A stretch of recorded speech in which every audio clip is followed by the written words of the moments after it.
Today we'll discuss the topic feedback amplifiers. So before going to that, we should know what is an amplifier.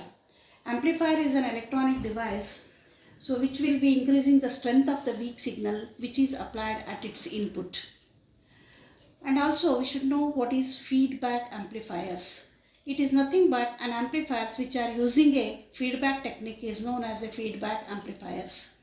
Why the feedback is necessary in the amplifiers? To improve the parameters of an amplifier, we require the feedback.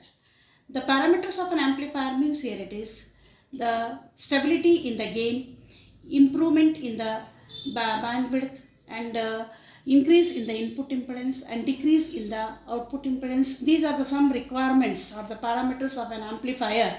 So that to improve here it is we have to use the feedback technique. There are two types of feedback are there. They are positive feedback and negative feedback. So positive feedback means here it is a part of a output signal which is fed back to the input is in phase and it increases the input is known as positive feedback, or it is also called as regenerative feedback or direct feedback.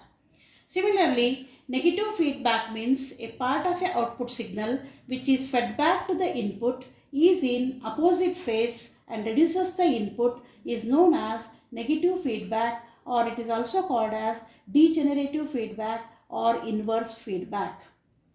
So the figure 1 shows here it is the basic amplifier that already you know. An amplifier is having the two terminals input and two terminals output. Here it is. For example, here we are applying the input as Vi and the output we have taken as a V0. Then the gain of an amplifier is, that is, A is equal to output voltage divided by the input voltage. There is no connection in between the output and input. Here it is. So this gain is known as, there is an open loop gain of an amplifier. So figure 2 and figure 3 indicates here it is a positive feedback amplifier and a negative feedback amplifier.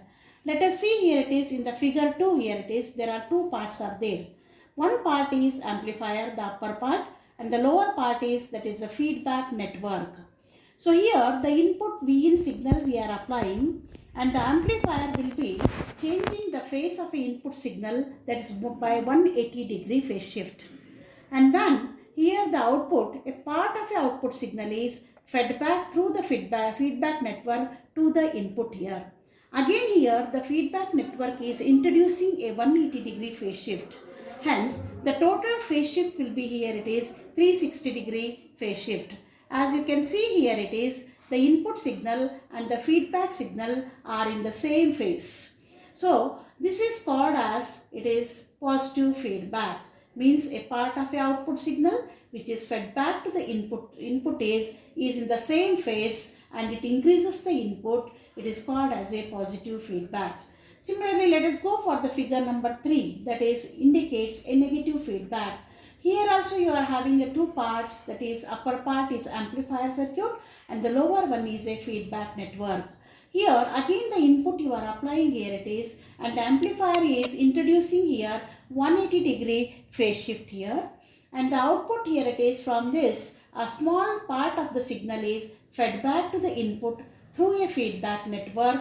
Again the feedback here is, it is not showing any phase shift. Here it is. Hence you see here it is the input signal and the feedback signal are having 180 degree out of phase, that is input and feedback signal both are 180 degree out of phase, means it is in the opposite phase. Hence the input signal will be, net input signal to the amplifier will be reduces here.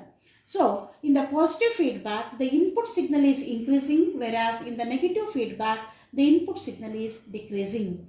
In the positive feedback, here it is the input is in the same phase and it is increasing, hence the output also increases. When the output is increased, input is also increased, automatically the gain will be increases. Means in the positive feedback the gain will be very high. Here it is. The high gain will not give you any stability in the gain. That's why it leads into oscillations. So positive feedback is usually, it is very good application is in oscillators. Whereas in the negative feedback we can see here it is The output, part of an output which is fed back to the input is in opposite phase, which the input signal is decreasing, hence the output also here it is reduces, hence the gain is reduced here it is. Means using a negative feedback, the gain is reducing.